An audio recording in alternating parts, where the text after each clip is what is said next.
ಮೇಲೆ ಮೋಸದಿಂದ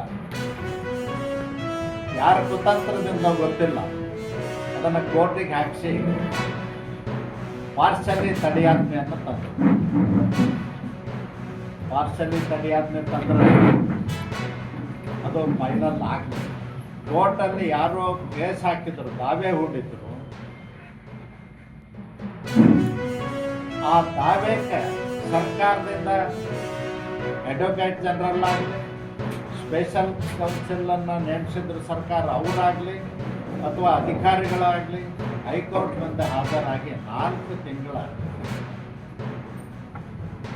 ಸರ್ಕಾರದ ಕಡೆಯಿಂದ ಯಾವುದೇ ಆಕ್ಷೇಪಣೆ ಇಲ್ಲದರಿಂದ ಪಾರ್ಸಲಿ ತಡೆಯಾಜ್ಞೆ ಸರ್ಕಾರಕ್ಕೆ ಆಸಕ್ತಿ ಇಲ್ಲ ಅನ್ನೋದನ್ನು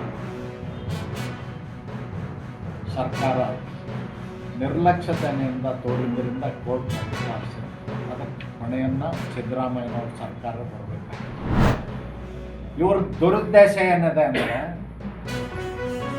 SC ST ಜನಾಂಗವನ್ನು ಒಡೆದಾಳು ನೀತಿ.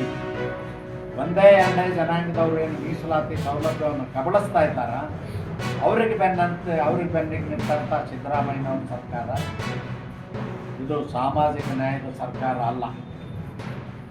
ಮತ್ತು 56% ಮೀಸಲಾತಿಗೆ ಈಗಾಗಲೇ ಅನೇಕ ರಾಜ್ಯಗಳಲ್ಲಿ ಕೊಟ್ಟಿದ್ದಾರೆ, ಮಾನ್ಯತೆ ಸಿಕ್ಕಿದೆ, ಹೆಚ್ಚು ಮಾಡಿದ್ದಾರೆ. ಅಲ್ಲಿ ಅವರ ಜನಸಂಖ್ಯೆಗೆ ಅನುಗುಣವಾಗಿ ಕೊಟ್ಟಿರ್ತಕ್ಕಂಥ ಕೇಸ್ಗಳನ್ನು ಹೈಕೋರ್ಟ್ಗಳು ಎತ್ತಿ ಹಿಡಿದಿವೆ.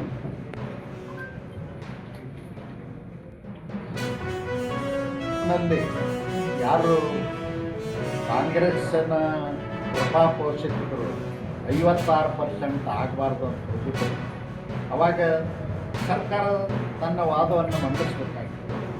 ಸಮರ್ಪಕವಾಗಿ ವಾದ ಮಂಡಿಸಿದ್ರೆ ಖಂಡಿತವಾಗಿಯೂ ಕೋರ್ಟು ಯಾವತ್ತೂ ಮತ್ತು 6,432 ಹುದ್ದೆಗಳನ್ನೇನು ನೇಮಕಾತಿ ಮಾಡಲಿಕ್ಕೆ ರೆಡಿಯಾಗಿದೆ, ಅದು 17% 7% ಮೀಸಲಾತಿ ಒಳಗೇ ಆಗ್ತದೆ. ಅದೇ ರೀತಿ ಸಿಗಬೇಕು. ಮತ್ತು ಒಳ ಮೀಸಲಾತಿ ಆಸೆ ಇರದಿದ್ದರೆ ನಿಮ್ಮನ್ನು ರಸ್ತೆನಲ್ಲಿ ಓಡಾಡಲಿಕ್ಕೂ ಬಿಡುವುದಿಲ್ಲ ಅನ್ನೋ ಎಚ್ಚರಿಕೆಯನ್ನು ಕೊಡ್ತೇನೆ.